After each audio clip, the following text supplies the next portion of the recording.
Hello friend, आपके साथ हूँ मैं आकाश जोशी और आज हम पढ़ेंगे कक्षा 8 की प्रश्नावली 14 जिसका नाम है गुणनखंड।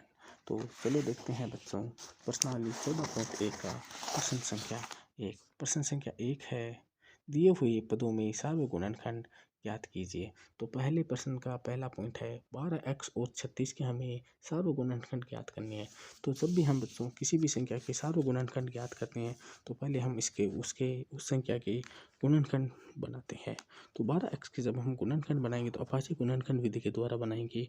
और 12 एक ऐसी संख्या है जो 2 से विभाजित होती है।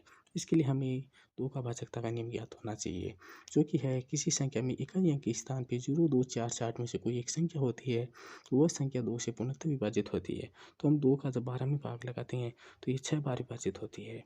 इसी प्रकार जब हम 6 में 2 का भाग लगाते हैं तो ये 3 बार विभाजित होती है। और जब हम 3 का ही भाग लगाएंगे क्योंकि 3 स्वयं एक अभाज्य संख्या है।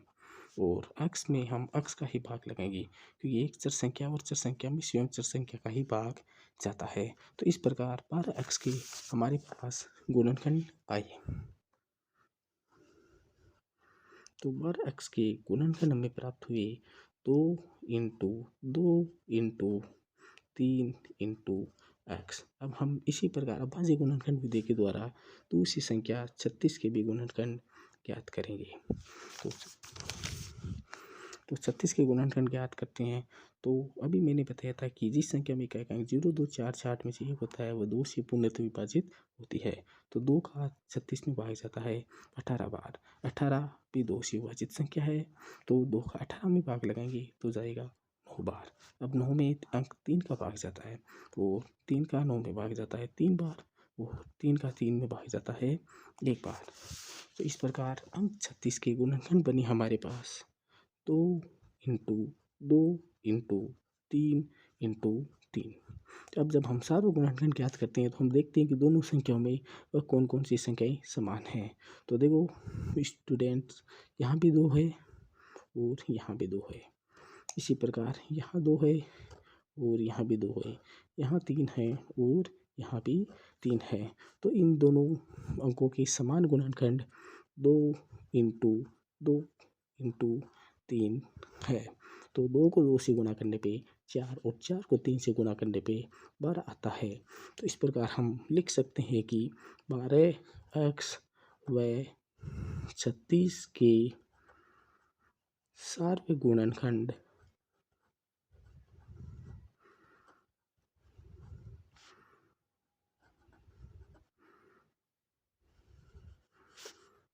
12 है। तो दोस्तों अब हम देखते हैं प्रश्न संख्या 1 का पॉइंट नंबर 2, जिसमें हमारे पास संख्याएं है 2y व दूसरी संख्या है हमारे पास 22xy। जब चर और अचर राशि के बीच में कोई चिन्ह ना दिया जाए तो उनके बीच में गुणा का चिन्ह माना जाता है। चर राशियाँ वो होती है जिनका मान मूवेबल होता है, मतलब अलग अलग, कभी अलग परिस्थिति के हिसाब से अलग आ जाता है। और अचर राशियों का मान हमेशा फिक्स होता है। तो हम कह सकते हैं अल्फ़ाबेट को हम चर राशि और काउंटिंग को हम अचर राशि मान सकते हैं। तो अब 2y के जब आप गुणनखंड करोगे तो आपके पास आएंगे 2 इंटू वाई। इसी प्रकार आप जब अभाज्य गुणनखंड विधि के द्वारा 22 के गुणनखंड करोगे तो आपके पास आएंगे 2 into 11 into X into Y. तो इस प्रकार इन दोनों में कॉमन गुणनखंड इधर 2 है, 2 इधर भी है। इसी प्रकार इधर y है और इधर भी y है। तो इनके पास इस प्रकार 2y और 12xy के सर्व गुणनखंड मतलब समान गुणनखंड आए 2 और y। तो 2 और y को गुणा करने पे आ जाएंगे 2y। इस प्रकार हम ये लिख सकते हैं कि 2y व 22xy के सर्व गुणनखंड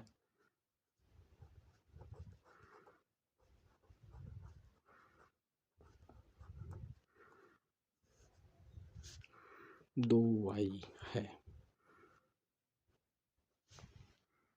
तो स्टूडेंट देखते हैं हम इसी प्रश्न का पॉइंट नंबर 3, जिसमें हमारे पास संख्याएं है 14pq व दूसरी संख्या है 28p² q²।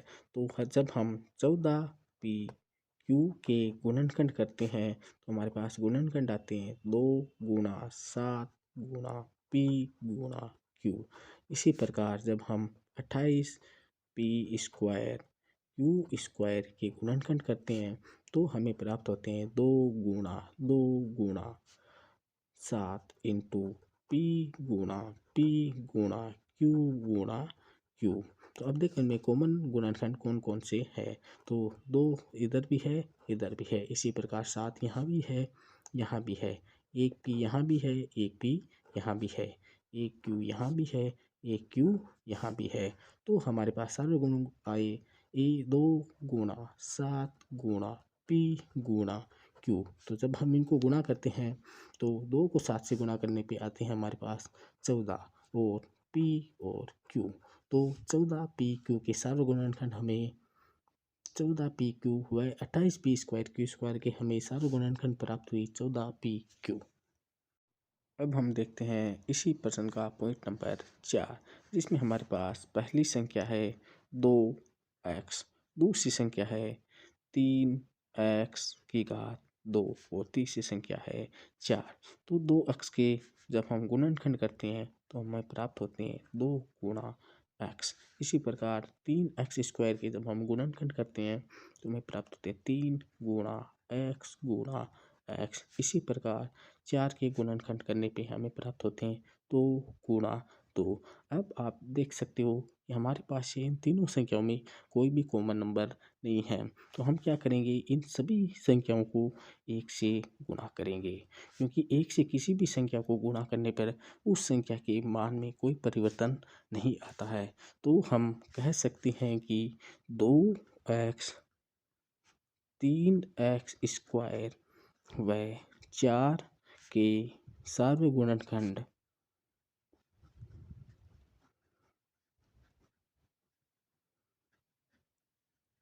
1 है।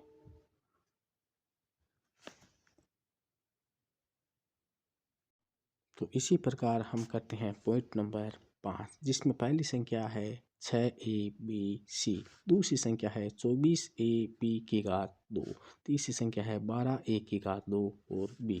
तो पहली संख्या है 6abc, जिसके गुणनखंड आएंगे 2 into 3 into a into b into c। इसी प्रकार दूसरी संख्या है 24ab की घात 2।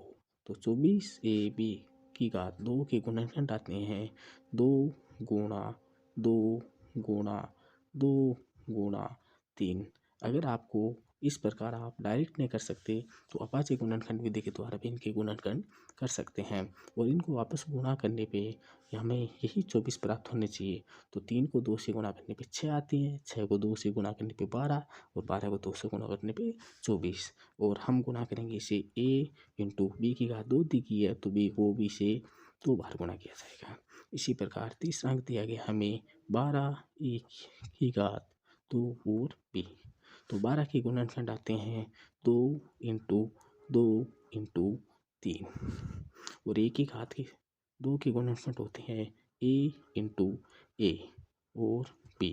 अब देखिए यहाँ पे हमारे पास 2 कितनी बार प्राप्त हुआ हमें, इसमें कम से कम 2 एक बार प्राप्त हुआ है, तो 2। फिर 3 कम से कम कितनी बार प्राप्त हुआ है, 3 भी हमें कम से कम एक बार प्राप्त हुआ है, a कम से कम एक बार प्राप्त हुआ है, b भी एक बार प्राप्त हुआ है और c भी एक बार प्राप्त हुआ है। तो जब हम 2 को 3 से गुणा करते हैं तो हमारे पास आंसर आते हैं 6 और a b c। तो हमें संख्या 12abc 24ab की घात 2 12a की घात 2 व b के सारे गुणनखंड प्राप्त हुए 6abc। तो चलो अब देखते हैं हम पॉइंट संख्या 6।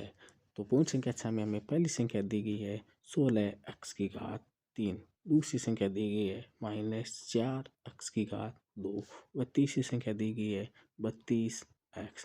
तो 16 के जब हम गुणनखंड बनाते हैं तो 2 इंटू 2 इंटू 2 इंटू 2, और x की घात 3 के गुणनखंड होते हैं x into x into x। इसी प्रकार जब हम -4x के गुणा करते हैं तो बच्चों जब भी कभी संख्या माइनस की होती है तो उसको -1 से गुणा किया जाता है। और तो अब ये संख्या हमें गुणनखंड में अंश और माइनस में प्राप्त होंगे। तो 2 गुणा 2 होते हैं 4 के गुणनखंड और x की घात 2 के गुणनखंड होते हैं x गुणा x।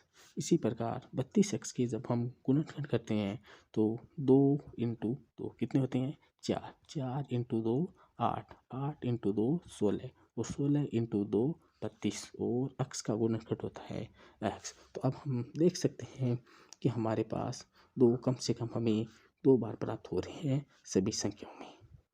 इसी प्रकार x हमें कम से कम एक बार प्राप्त हो रहा है। तो हमें 2 इंटू 2 इंटू एक्स ये सारे गुणनखंड प्राप्त हुए।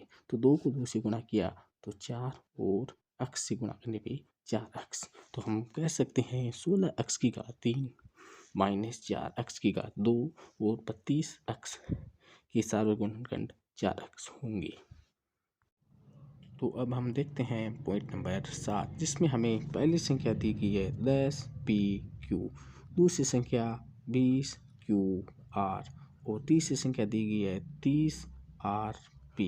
तो 10 के गुणनखंड होते हैं 2 इंटू 5 p इंटू q। इसी प्रकार अंक 20 के गुणनखंड होंगे 2 into 2 into 5 into q into r और 30rp के गुणनखंड हो गए 2 into 3 into 5 into r into p। तो अब देख सकते हैं हम कि हमें 2 कम से कम एक बार प्राप्त हो रहा है, 5 भी कम से कम एक बार प्राप्त हो रहा है, 3 यहाँ आ रहा है बाकी अंकों में नहीं आ रहा। p हमें कम से कम एक बार ही प्राप्त हो रहा है यहाँ लेकिन बाकी अंकों में नहीं है। तो हम कह सकते हैं कि अंक 10pq 20qr व 30rp के सारे गुणनखंड 10 है। अब हम देखते हैं इसी प्रश्न का पॉइंट नंबर 8 जिसमें हमें पहली संख्या दी गई है 3x की घात 2 y की घात 3। इसी प्रकार दूसरी संख्या दी गई है 10x की घात 3 y की घात 2 और तीसरी संख्या दी गई है 6x की घात 2 y की घात 2 और z। तो हम 3 के गुणनखंड करें तो आते हैं 3, x स्क्वायर के गुणनखंड बनेंगे x गुणा x। इसी प्रकार y की घात 3 के गुणनखंड आएंगे y into y into y। इसी प्रकार 10x की घात 2 y की घात 2 के गुणनखंड बनेंगे 2 into 5 into x into x into y into y। और तीसरी संख्या 6x की घात 2 y की घात 2 और z के गुणनखंड बनेंगे 2 into 3 into x into x into y into y into z। अब इन तीनों में कॉमन अंक कौन कौन से हैं तो हम देख सकते हैं कि 3 यहाँ है और यहाँ है लेकिन यहाँ पे 3 अंक हमें प्राप्त नहीं हुआ है। तो x की घात कम से कम हम यहाँ देख सकते हैं कि x की घात कम से कम कितनी है 2। तो गुणनखंड में हमें x की घात तीनों में ही कम से कम 2 प्राप्त हुई है। इसी प्रकार हम यहाँ देख सकते हैं कि y की घात कम से कम 2 है, यहाँ 3 है तो कम से कम 2 बार तो है ही। तो y की घात 2 आएगी और z की घात हमें सिर्फ अंक यहाँ पे दी गई है। तो हम कह सकते हैं कि हमारे पास सारे गुणनखंड x गुणा y। तो कहने का मतलब है x की घात 2 y की घात 2 प्राप्त हुए हैं। इस प्रकार दोस्तों हमने प्रश्नावली 14.1 का प्रश्न संख्या 1 हल किया। आपको कैसा लगा आप कमेंट बॉक्स में जाके कमेंट कीजिए।